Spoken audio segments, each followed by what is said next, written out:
अब सिंपल सा हमने एक चीज़ जाना था कि सर ये तंबाकू का पौधा है और इसकी जड़ों में क्या लग रहा है सर, एक कीट तो नहीं कहेंगे, क्या कहें, कि गोल कृमि कह देते हैं, गोल कृमि, कि सर एक गोल कीड़ा है, ठीक है, राउंड वॉर्म है, एस्के हेलमिंथिस से संबंधित है वो चीज़, ठीक है, जिसका नाम क्या था आपको याद है, नाम क्या था, मेलवाडिगाइन इनकॉग्निसिया, ठीक है। तो वो क्या कर रहा था सर, ये गोल कृमि, ये राउंड वॉर्म इसकी जड़ों में जा करके अपने अंदर बने हुए कौन, उस प्रोटीन को, वो प्रोटीन कैसा था सर, घातक था, बताया था ना कि सर वो प्रोटीन जो इस मेलवाडिगाइन इनकॉग्निसिया के अंदर बन रहा है वो बहुत ही ज़्यादा घातक है, खतरनाक है। क्या कर सकता है, तो सर ये प्रोटीन एक प्रकार से किसके जैसा काम करेगा, कार्सिनोजन के जैसा काम करेगा। मेरे ख्याल से बखूबी याद होगा आप लोगों को कि कार्सिनोजन क्या है सर, वो कारक है कार्सिनोजन जो प्रोटो ऑन्कोजीन को क्या कर सकता है, ऑन कर सकता है। यदि ऑन हो गया तो उसको बदल देगा किस में, ऑन्कोजीन में। चलो ठीक है, तो सर ये प्रोटीन जिम्मेदार है क्या करने के लिए, इस प्रोटो ऑन्कोजीन को ऑन करने के लिए, बदलने के लिए, किस में, ऑन्कोजीन में। और यदि किसी कोशिका में मिलने वाला जो उसका डीएनए है उसके अंदर क्या मिलता है सर, प्रोटो ऑन्कोजीन, अगर ये प्रोटो ऑन्कोजीन बदल जाए किस में, ऑन्कोजीन में, लीजिए सर ये हो गया, अब ऑन्कोजीन में बदल गया, बदला किसने सर, इस प्रोटीन ने। इस प्रोटीन को क्या नाम दे देंगे अब हम सर, कार्सिनोजन, इसने बदल दिया यहाँ पर।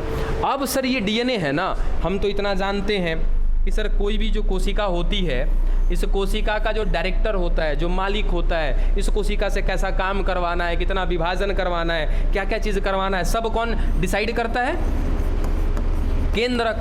हम कह तो देते हैं सर केंद्रक डिसाइड करता है, क्या केंद्रक डिसाइड करता है क्या, नहीं सर, उस केंद्रक के अंदर मिलने वाला जो आनुवांशिक पदार्थ है ना, उस आनुवांशिक पदार्थ में डाटा है, एक एक जीन है, और वो जीन में क्या होते हैं सर, कोड होते हैं, वो कोड डिकोड होते हैं, कुट लेखन होता है, उनसे उत्पाद बनाए जाते हैं। जरूरत पड़ने पे उसी केंद्रक के अंदर उपस्थित आनुवांशिक पदार्थ में ये डाटा भी है कि कोशिका विभाजन कितना करना है, कब तक करना है, ये सब कुछ की जानकारी है, ठीक है।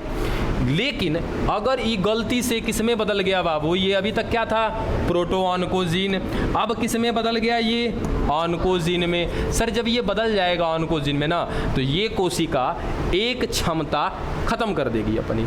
इसके पास एक जो इसकी ताकत थी, वो ताकत ये था कि कितना कोशिका विभाजन करना है, इसका सिस्टम इसको मालूम था। लेकिन जैसे ही ये ऑन्कोजीन में बदल जाएगा, सिंपल सा सर ये कोशिका अब एक चीज़ क्या हो गई है, भूल गई है। अब वो क्या भूल गई है सर, कोशिका विभाजन कितना करना है, अब ये भूल गई है। अब बिना मतलब का कोशिका विभाजन करता जाएगा सर, यहाँ पर कोशिकाओं की संख्या बढ़ती चली जाएगी, ये जड़ मोटा होता चला जाएगा। कुल मिला जुला के हम क्या कहेंगे सर, जड़ में क्या हो गया है, ट्यूमर हो गया। यहाँ पर क्या हो गया, ट्यूमर। तो यही कहानी तो थी हमारे पास कि सर तंबाकू के पौधे में कैंसर का ही एक पार्ट है क्या, ट्यूमर। ट्यूमर का मतलब सर आबुर्द, आबुर्द का मतलब क्या होता है, अनिश्चित रूप से कोशिका का विभाजन करना। सिंपल सा लॉजिक कि सर यहाँ इस जड़ की कोशिका में कुछ तो हुआ है।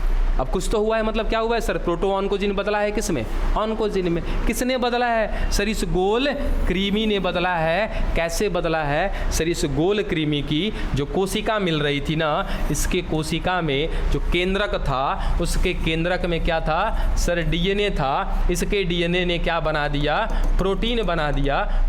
वो प्रोटीन ही जा कर के क्या करता है, इसकी जड़ों में नुकसान पहुंचाता है, इसकी जड़ों की कोशिकाओं को प्रेरित करता है क्या करने के लिए, आबुर्द बनाने के लिए, मतलब कि अनिश्चित रूप से कोशिका विभाजन करने। डन। चलो ये हमने बैकग्राउंड का सीन समझ लिया कि आखिर हुआ क्या है। अच्छा एक मिनट ना देखते हैं, जरा रुक जाओ।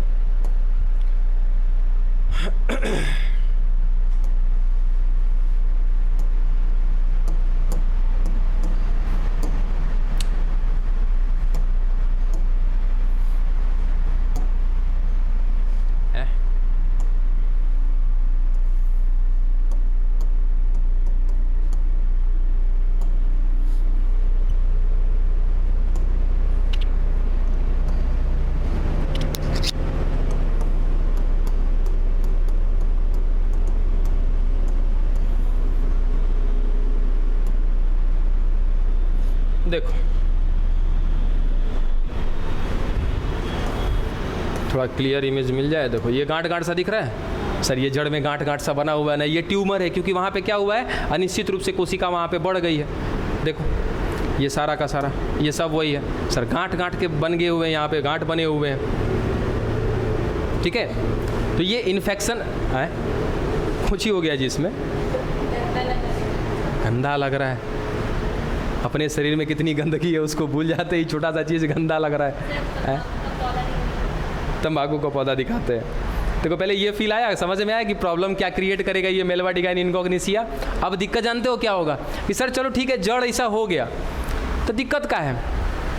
अच्छा ये बताओ कि जड़ क्या करता है सर? मुख्य रूप से खनिज तत्वों को नीचे से खींचने का काम करता है। जड़ में ही अब इस मोटी मोटी संरचना में कौन जा करके बैठ गया है? मेलवाडिगाइन इनकॉग्निसिया। क्या करेगा सर? ये जड़ जितना अपने लिए पोषण निकालेगा ना नीचे से, वो सारा पोषण कौन ले लेगा? वो मेलवाडिगाइन इनकॉग्निसिया ले लेगा। अब पोषण भी चुरा लिया, बिना मतलब के विभाजन भी कर रहा, बताओ पौधा वृद्धि करेगा? नहीं करेगा सर, उसका ग्रोथ रुक जाएगा।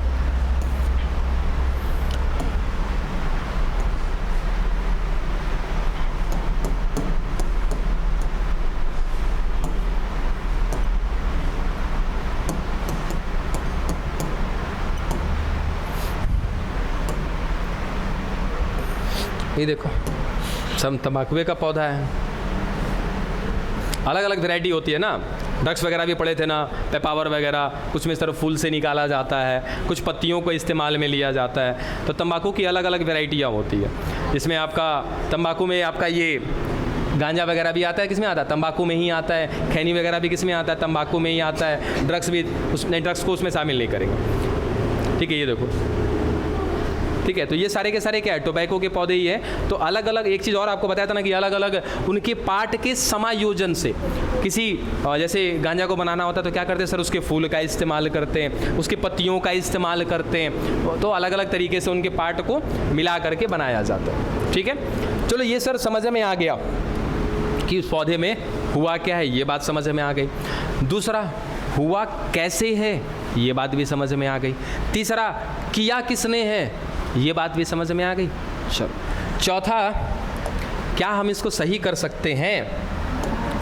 सर कर सकते हैं। जड़ निकाल के दवा तो डाल नहीं सकते हम लोग, तब क्या कर सकते हैं सर? उस पौधे को ही ऐसा बना दें हम लोग जिसमें कि कुछ ऐसा हो जाए कि अब वो कीड़ा जाए मेलवाडिगाइन इनकॉग्निसिया, तब उस पौधे को कोई असर ना हो। वो कैसे होगा? तो उसके लिए जो हमारा अगला टॉपिक है वो क्या है आपका? RNA interference. ठीक है, आरएनए हस्तक्षेप कह दो या आरएनए अंतरक्षेप कह दो, वो चीज़ है। उसको समझने के लिए ना कुछ बिंदुएं हैं, ज़रा समझिएगा। देखो ये उनको अच्छे से समझ में आएगा जिन्होंने मॉलिक्यूलर बेसिस ऑफ इनहेरिटेंस पढ़ा हुआ है, यानी कि वंशागति का आणविक आधार। सर ये डीएनए,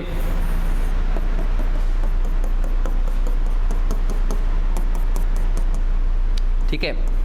अब ये डीएनए प्रतिकृति करते हैं, मुझे प्रतिकृति बताने की ज़रूरत नहीं है क्योंकि सर एक ही डीएनए है, ये जाकर के आगे प्रोडक्ट बना देगा तो इसका तो अस्तित्व खत्म हो जाएगा। तो ये क्या करेगा? पहले अपनी कॉपी बनाता है। ठीक है सर, बहुत सारा डीएनए है, उसमें से एक डीएनए को हमने ले लिया। ये डीएनए क्या करेगा सर? अपने आप को ये बदल लेगा, किसमें? आरएनए में। सर ये हो गया आरएनए। स्पेशली कौन सा आरएनए सर? एमआरएनए। ठीक है, ये हमारा डीएनए। हाँ, हालांकि डायरेक्टली हमारा एमआरएनए नहीं बनता, पहले क्या बनता है? एचएनआरएनए बनता है, फिर क्या बनता है? एमआरएनए बनता है। डन। चलो सर ये एमआरएनए बन गया। अब ये एमआरएनए किसी का सहयोग लेता है, कौन है वो? राइबोसोम। सर ये राइबोसोम के सहयोग से इस एमआरएनए का नाम ही एमआरएनए क्यों पड़ा? क्योंकि सर इसके ऊपर होता है मैसेज, सूचना, डाटा, जो आप कहना चाहो कि सर इसी के पास तो सब कुछ है। अब अगर इंसुलिन बनवाना है उसके लिए डाटा इसके पास है, एंजाइम बनवाना है कोई हमारे बॉडी में वो डाटा इसके पास है, एंटीबॉडी बनवाना है, मतलब कि एक एक चीज़ का डेटा कहाँ पर है सर? हमारे डीएनए में है। वो डीएनए से कहाँ जाता है? एमआरएनए पर जाता है। इसको थोड़ा सा और कॉम्प्लिकेटेड करते हैं, कॉम्प्लिकेटेड मतलब थोड़ा सा और कठिन बनाते हैं। कठिन इसलिए कि आपका टॉपिक पढ़ा हुआ है।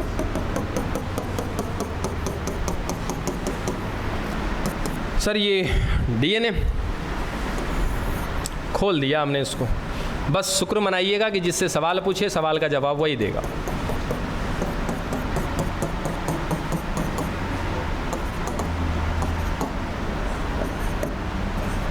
हाँ डैश तो याद है, सबको याद है डैश। ये को 5 डैश होगा, ये को 3 डैश होगा, है। किससे पूछे हैं बड़ा 5 डैश 3 डैश कर रही है, तू पढ़ी तो है नहीं ये वाला टॉपिक? नहीं पढ़ी है ना, कोई मतलब नहीं है खड़ा करा के। हाँ जी आप खड़े हो जाइएगा ज़रा। ये हमने ना डीएनए को खोल के 2 धागे बना दिए, आरएनए बना दिया, ठीक है। अभी आरएनए नहीं बना, केवल डीएनए को खोला है हमने, ठीक है। अभी आरएनए बनाएंगे, याद है टॉपिक?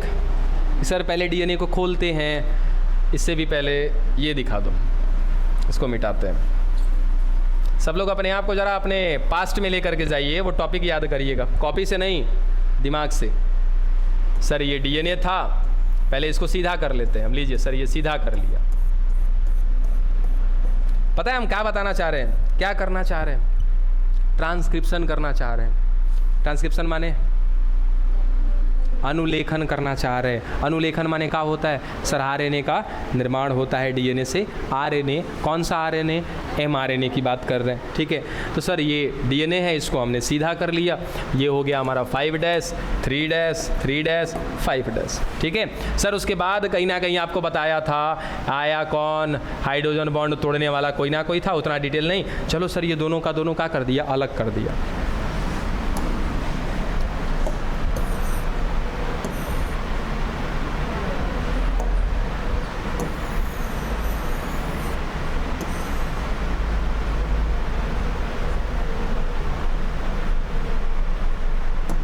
चलो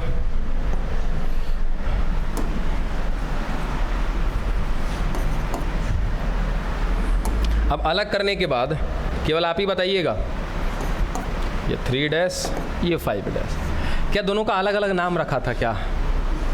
ये दोनों धागा का अलग अलग नाम रखा था क्या? हाँ बताओ क्या क्या नाम रखे थे? हैं? कोडिंग, बैठिए ज़्यादा समय नहीं है अपने पास। हाँ जी दोनों का नाम बताइएगा ज़रा मुझे।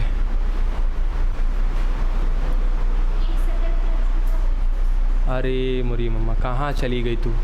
डीएनए से डीएनए बना रही हो, डीएनए से आरएनए बनाना है बाबू। डीएनए से डीएनए में बताया था ना कि जिस पर नया डीएनए कंटिन्यूअस बनेगा वो सतत कहलाएगा, जिस पर रुक रुक कर बनेगा वो असतत कहलाएगा। तो अलग चीज़ आप बता रहे हो। नेक्स्ट बैठिए, थोड़ा सा मेहनत करिए अपने आप पर। अब क्वेश्चन एक बार, सर ये डीएनए था, डीएनए का हाइड्रोजन बॉन्ड खोल दिया है, अब ये दोनों धागे अलग हो गए हैं। अब इन दोनों में से किसी एक पर क्या बनने वाला है? ये देखो ऐसे आकर के कौन बनेगा सर? एमआरएनए बनेगा, ठीक है। अब जिस पर एमआरएनए बनता है उस रज्जु को कुछ और नाम देते हैं हम लोग, जिस पर एमआरएनए नहीं बनता है उस धागे को कुछ और नाम देते हैं हम लोग। हैं? क्या बोलते हैं? टेम्पलेट बोलते हैं। सोच समझ के बोलिएगा। अच्छा चलो एक को कह दिया टेम्पलेट, तो दूसरे को क्या कहेंगे? हाँ बताइए, आप खड़े हो जाइए, आप बताइए। हाँ किसको कहेंगे कोडिंग? जिस पर नया एमआरएनए बनेगा उसको कहेंगे कोडिंग। अच्छा पहले बैठ जाओ, पहले बैठ जाओ आराम से। आप भी बैठ जाइए, आप भी क्लियर नहीं है। हैं? टेम्पलेट के ऊपर बनता है, तो जिस पर नहीं बनता है उसको क्या कहते हैं? अब देखो इस टॉपिक का यहाँ से कोई लेना देना नहीं है, लेकिन कहीं ना कहीं क्या करना है, आरएनए बनाना है, तो वो चीज़ आपको रिवाइज करा रहे हैं, बस ऐसा मान के चलो। एनीबडी और कोई?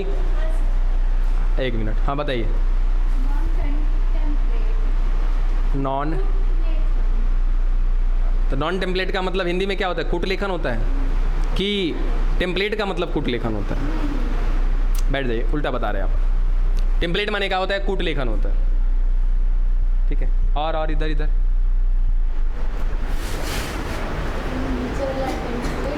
नीचे वाला टेम्पलेट कौन? नीचे वाला टेम्पलेट खाना नहीं खाई हो तो खाई हो तो काहे वो खा रही हो? है कौन है? टेम्पलेट कौन है? ये वाला टेम्पलेट है ऊपर वाला नॉन टेम्पलेट है। बारे भाई कहाँ? अच्छा ये वाला टेम्पलेट है, तो ऊपर वाला कौन सी है तब?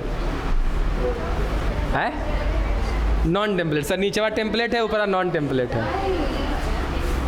अरे कम से कम कभी खड़ा कराए ना, तो खड़ा होने से पहले एक बार ठोक ठेठा लिया करो। इधर बैठो। क्यों ठोकेंगे? अब पता नहीं अब क्या है तो।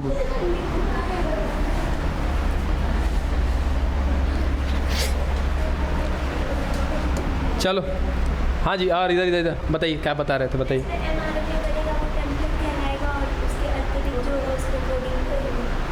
ठीक, यही चीज़ था, बशर्ते थोड़ा सा फंस रहे थे आप लोग और हम भी फंसाने का काम कर रहे थे आपको। चलो, एक दो लोगों ने सही बताया भी था। देखिए होता क्या है कि बच्चा हम इसमें से एक को कहते हैं टेम्पलेट, ठीक है, और दूसरे को कहते हैं कोडिंग। इसके पीछे का कारण भी वहीं पे बता दिए थे कि एक को हमने टेम्पलेट बोला है, और टेम्पलेट बोलने का रीज़न क्या होता है बाबू, कि जिसको टेम्पलेट बोले हैं इसी पर बनता है क्या हमारा mRNA। चलो सर बन गया mRNA, ठीक है। mRNA पर जो होगा AU GU जो भी मिलेगा किस पर? mRNA पे, वो सेम होगा किस पर? ये कोडिंग वाले पे, इसीलिए इसको क्या कहते हैं? कोडिंग कहते हैं, ठीक है ना। अब इसका प्रमाण अगर देना है तो चलो यहाँ पे एक प्रमाणित रूप से ले लेते हैं हम लोग समझने के लिए। सर यहाँ पर adenine, guanine, cytosine, thymine. Sir इसी का वाइट वाला ये दूसरा धागा है। चलो यहाँ पर क्या मिल रहा होगा सर? थाइमिन मिल रहा होगा, साइटोसिन, ग्वानिन, और क्या मिल रहा होगा यहाँ पे? एडेनिन। चलो अब सर ये दोनों धागे तो हमने अलग कर दिए हैं, इनके बीच का हाइड्रोजन बॉन्ड तोड़ दिया है। अब एक को कहा है कि सर एक का है टेम्पलेट रज्जु है, और इसी पर क्या बनने वाला है? mRNA बनने वाला है। देखो बाबू mRNA सर T है तो क्या बनेगा यहाँ पर? क्या बनेगा सर? एडेनिन आना चाहिए। क्या आएगा? यूरासिल। एडेनिन ना आएगा जी, थाइमिन की जगह पे ना यूरासिल आता है। बहुरा गया है काजी साहब। चलो क्या आएगा सर यहाँ पे? एडेनिन आएगा। यहाँ साइटोसिन है तो क्या आएगा? ग्वानिन आएगा। ग्वानिन है तो साइटोसिन। सर एडेनिन के बाद थाइमिन आना चाहिए, इन्हीं यहाँ का क्या आएगा? यूरासिल आएगा, ठीक है। तूर और के एकदम। चलो अब एक चीज़ देखो कि सर यहाँ पे एडेनिन, ग्वानिन, साइटोसिन, यूरासिल या थाइमिन जो भी है, सर यहाँ भी देखो तो एडेनिन, ग्वानिन, साइटोसिन, थाइमिन, क्या mRNA का डाटा और इसका डाटा मैच नहीं कर रहा है? क्या कर रहा है ना। इसीलिए इसको क्या बोलते हैं? कोडिंग रज्जु कहते हैं, कोडिंग स्ट्रैंड बोलते हैं। जिस पर mRNA बना इसको क्या कहते हैं? टेम्पलेट रज्जु कहते हैं। बोलो बात समझ में आया? आ तो रहा था उस समय भी जब पढ़ाया था, अभी भी था, बस बताने में समस्या थी। रीज़न आप रिवाइजिंग मोड में नहीं है। रिवाइज करते रहिए, समय बहुत कम है, जोड़ के देखिएगा। नहीं विश्वास है तो टोटल दिन निकाल लीजिएगा, टोटल सब्जेक्ट निकाल लीजिएगा, टोटल चैप्टर कैलकुलेट कर लीजिएगा, डिवाइड कर लीजिएगा, समझ में आ जाएगा कि एक चैप्टर पे कितना दिन का समय है आपके पास। चलो अब आगे फटाफट सुनो। सर ये वो कोशिका, इधर सर ये वो कोशिका है जिसकी बात कर रहे थे, मेलवाडिगाइन इनकॉग्निसिया की, कि वो उस कीड़े में से हमने एक कोशिका निकाल लिया। क्योंकि प्रॉब्लम क्या कर रहा सर? वही कीड़ा का डीएनए कर रहा था प्रॉब्लम, उसी को समझना है। इसके अंदर मिल रहा है इसका डीएनए, इसका डीएनए निकाल लेते हैं सर बाहर। ये लीजिए बाहर निकाल लिया, ठीक है। उसका डीएनए क्या कर रहा होगा उसके बॉडी के अंदर या उसकी कोशिका के अंदर? सर जैसा अभी हमने प्रोसेस देखा है कि सर इसके डीएनए को सीधा करके समझते हैं जरा। पहले ये ऐसे हो गया, इसका डीएनए फिर क्या हुआ होगा सर? ऐसे अलग हुआ होगा इस तरीके से, एक धागा इधर, एक धागा इधर, ठीक है। सर एक को क्या नाम देंगे इसमें से? कोडिंग। एक को क्या नाम देंगे हम लोग? टेम्पलेट। ये किसका डीएनए देख रहे हैं? मेलवाडिगाइन इनकॉग्निसिया का, ठीक है ना, गड़बड़ा मत जाना। सर ये मेलवाडिगाइन इनकॉग्निसिया का कोशिका था, कोशिका से डीएनए निकाला, उस डीएनए को हम आगे प्रोसेस कर रहे हैं। कहाँ तक लेके जाएंगे? प्रोटीन बनाने तक लेकर के जाएंगे, है ना, क्योंकि प्रॉब्लम किससे है? उसी प्रोटीन से। डन। चल अब कि सर पहले अगर प्रोटीन बनाना है डीएनए को समझना है। डीएनए हमने देख लिया सर, डीएनए को खोल दिया, खोल के पता चला कि सर एक कोडिंग है, दूसरा क्या है? टेम्पलेट है। अब टेम्पलेट पर क्या हो जाएगा सर, mRNA बन जाएगा। लीजिए सर ये mRNA बन गया, समझे ना सर, mRNA बन गया। बाद में क्या होगा सर, ये mRNA टेम्पलेट रज्जु से अलग हो जाएगा। सर ये सब कुछ की कहानी खत्म हो जाएगी। ज़्यादा विस्तृत जानकारी चाहिए कि कैसे आगे का काम होता है, पीछे जा करके समझिएगा। फिलहाल हमें बताना था कि mRNA बन गया, ठीक है। ये कौन, mRNA सर कौन से प्रोसेस से बना होगा, ट्रांसक्रिप्शन से बना होगा। ये बात आपको पहले से पता है कि ट्रांसक्रिप्शन से कहीं ना कहीं क्या बनवाते हैं हम लोग, आरएनए बनवाते हैं। कैसे सर, डीएनए से आरएनए। अब सर आरएनए बन गया ना, ठीक है। अब ये किसका सहयोग लेगा, राइबोसोम का सर यूज करेगा। ये राइबोसोम का यूज करने के बाद क्या बनवा देगा, प्रोटीन बनवा देगा। सर अगर प्रोटीन बन गया ना तो ये कीड़ा कहाँ पे मिल रहा है, उस जड़ में मिल रहा है। प्रोटीन बना दिया तो ये प्रोटीन वहीं पर छोड़ देगा कि नहीं छोड़ देगा। आज ऐसा ही छोड़ेगा सर, ये प्रोटीन उस कोशिका में जाएगा और उसके कोशिका को प्रोटोऑन्कोजीन जो मिल रहा होगा कोशिका में, उसको बदल देगा किस में, ऑन्कोजीन में। सर हम क्या कहीं पर रोक सकते हैं क्या इस प्रोसेस को? अगर हम हाई प्रोटीन ना बनने दें तो सारा समस्या के समाधान हो जाएगा। बात समझ रहे हो? अगर हम प्रोटीन ना बनने दें सारा समस्या का समाधान। अब वो काम, अब चाहे आप यहाँ पे रोको, यहाँ रोको, या जहाँ रोकना है वहाँ रोको। सर अगर हम चाहे ना राइबोसोम को हटा देना, काम हो जाएगा। राइबोसोम को हटा देंगे तो काम हो जाएगा। अब लेकिन एगो समस्या है कि सर अगर राइबोसोम हटा दें, मान लो एगो प्रोटीन से दिक्कत है ना, मेलवाडिगाइन इनकोग्निसिया में सर डीएनए है, उसमें मान लिया जाए कि 100 प्रकार का प्रोटीन बन रहा है, ठीक है। और दिक्कत कौन से है, एगो प्रोटीन से दिक्कत है। अगर सर राइबोसोम हटा देंगे तब तो उस 100 प्रकार का जो प्रोटीन बन रहा था वो सब खत्म हो जाएगा। बात समझे, सारा का सारा खत्म हो जाएगा। राइबोसोम तो नहीं हटा सकते। तब अच्छा एक चीज़, एक काम कर सकते हैं, देखो जरा,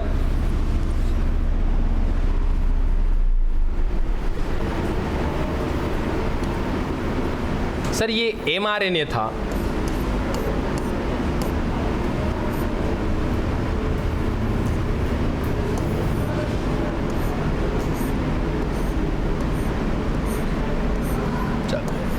adenine, guanine, cytosine, uracil, adenine, guanine. कौन है ये, mRNA। सर ये वो वाला mRNA दिखा रहे हैं ना जो आगे चल करके, या फिर मान लो कि सर ये वो जीन है, सिंपल सा, सर ये वही जीन को हम लोग देख रहे हैं जो अभी हम mRNA के रूप में दिख रहा है वो जीन, ठीक है। अब यही वो mRNA है जो आगे चल करके वो घातक क्या बनाएगा, प्रोटीन बनाएगा। सर हम बस केवल उसी वाले भाग को देख रहे हैं, ये इतना सा जो भाग है यही है जो आगे चल के वो प्रोटीन बनाएगा। सर उसकी कोडिंग भी हमने लिख दी यहाँ पे, ऐसा कोडिंग होता नहीं है, बस समझने के लिए। और एक चीज़ देखो सर, मेरे पास एक चीज़ है, कहाँ है, देखो कहाँ है, ये देखो मेरे पास ना एक सिंगल स्टैंडर्ड आरएनए है।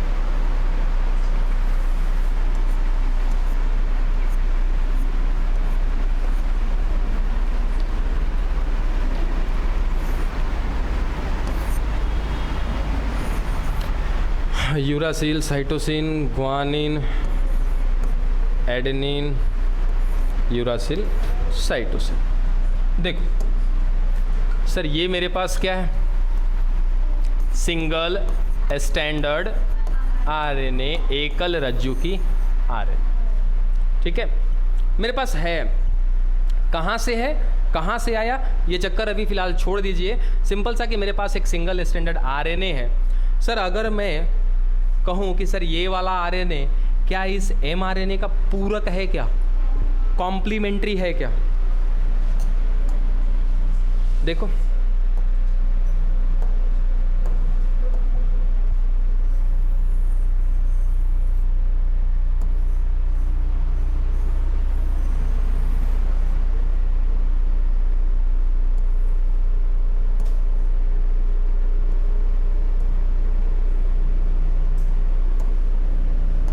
हो गया काम।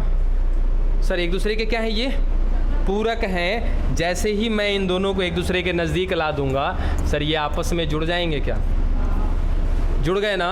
अब क्या कहलाएगा, तो सर ये पूरा का पूरा कहलाएगा अब डबल स्टैंडर्ड आरएनए। और डबल स्टैंडर्ड आरएनए कोई भी कार्य नहीं करता है। हो गया सर। अगर डबल स्टैंडर्ड आरएनए बनवा देंगे तो सर ये प्रोटीन नहीं बनेगा। बात समझ में आया? यही काम करेंगे सर। हम क्या करेंगे, उस तंबाकू के पौधे में सिंगल स्टैंडर्ड आरएनए छोड़ देंगे। ठीक है सर। ये आरएनए छोड़ना या कोई जीन डालना ये किसका काम है सर? बायोटेक का काम है। तो बायोटेक की मदद से हम तंबाकू के पौधे में क्या डालेंगे? Single standard RNA. और वो कुछ इस प्रकार का अनुक्रम होगा उस पर कि जैसे ही वो मेलवाडिकाइन इनकॉग्निसिया क्या बनाएगा? अपना एमआरएनए बनाएगा। एमआरएनए से तुरंत क्या बनवाएगा? अब प्रोटीन। लेकिन प्रोटीन बनवाने से पहले ही जा करके मेरा वाला सिंगल स्टैंडर्ड आरएनए उस एमआरएनए से जुड़ जाएगा। तो बना दिया का डबल स्टैंडर्ड आरएनए। बेचारा काम नहीं कर पाएगा। काम नहीं करेगा तो प्रोटीन नहीं बनाएगा। बच गया ना? यानी कि तंबाकू के पौधे में सर हम पहले से क्या किए हुए हैं? आरएनए डाले हुए। सर आरएनए प्रतिकृति करते हैं क्या? नहीं करते हैं। नहीं पॉसिबल है ना सर? पॉसिबल है। संख्या बढ़ा सकते हैं। क्या करेंगे सर? रिवर्स ट्रांसक्रिप्शन कर लेंगे। जा करके फिर अपना डीएनए का संख्या बढ़ा करके फिर आ जाएंगे। तो शुरुआत में ही हमने तंबाकू के पौधे में डाल दिया। तंबाकू के पौधे में सर मुख्य रूप से कहाँ पे? जड़ों में। तो जड़ों में क्या मिल रहा है? Single standard RNA. जैसे ही मेलवाडिकाइन इनकॉग्निसिया गया, एमआरएनए बनाया, तुरंत मेरा वाला सिंगल स्टैंडर्ड आरएनए जाके उसके साथ जुड़ जाएगा। जुड़ जाएगा तो उसको अपने आप को व्यक्त नहीं करने देगा। व्यक्त नहीं करेगा, अपने आप को एक्सप्रेस नहीं करेगा तो प्रोटीन नहीं बनाएगा। अब प्रोटीन नहीं बनाएगा तो उस पौधे के जड़ को कोई नुकसान होगा? नहीं होगा। अब सवाल ही आता है कि सर ये लाएंगे कहाँ से सिंगल स्टैंडर्ड आरएनए? इसका जवाब आपके पास है। याद है वो जंपिंग जीन है, ट्रांसपोजोन्स। ठीक है, तो जंपिंग जीन को ही ट्रांसपोजोन्स बोलते हैं। तो यहाँ से बस एक लास्ट टॉपिक है, थोड़ा सा अगर विलंब हुआ तो मैनेज कर लीजिएगा, क्योंकि आज के बाद ये वाला टॉपिक खत्म हो जाएगा। इसके बाद कुछ और आएगा। बस एक लास्ट पॉइंट कि सर जो जंपिंग जीन की बात किए थे या ट्रांसपोजोन्स की बात किए थे, ये हैं कौन सर? ये जंपिंग जीन ही है। इनका काम ही है जंप करना। हमारे अंदर जंपिंग जीन है? हाँ है। दुनिया के एक समस्त प्राणी में मिलता है जंपिंग जीन जो यूकैरियोटिक है। अगर आप यूकैरियोटिक है तो आपके अंदर जंपिंग जीन है। ठीक है। अब जंपिंग जीन होते क्या है सर? कुछ ऐसे जीन जो इधर उधर उछलते रहते हैं, कभी ये गुणसूत्र पे, कभी इस गुणसूत्र पे, कभी उस गुणसूत्र पे। समझे? उसका नाम है जंपिंग जीन। तो जंपिंग जीन का जो कोडिंग होता है ना, वो लगभग मैच कर रहा होता है किससे? मेलवाडिकाइन इनकॉग्निसिया के उस एमआरएनए से जो आगे चल करके बनवा रहा है कौन सा? वो घातक वाला प्रोटीन। तो सर वहाँ से ले सकते हैं। किसी भी यूकैरियोटिक से क्या करेंगे सर? जंपिंग जीन निकाल लेंगे, बायोटिक की सहायता से उस जंपिंग जीन को ट्रांसफ़र कर देंगे। किसमें? किसमें बोलो? मेलवाडिकाइन में, तंबाकू के पौधे में। पहला तो यहाँ से। ठीक है, उसी को ट्रांसपोजोन्स भी बोलते हैं। दूसरा सर वायरस का इस्तेमाल करेंगे। वायरस में भी कुछ जीन ऐसे हैं, ठीक है, जो मैच करेंगे, पूरक होंगे, कॉम्प्लीमेंट्री होंगे। किसके? उसी एमआरएनए के पूरक होंगे। ठीक है, डन। ये टॉपिक आपका खत्म। बाकी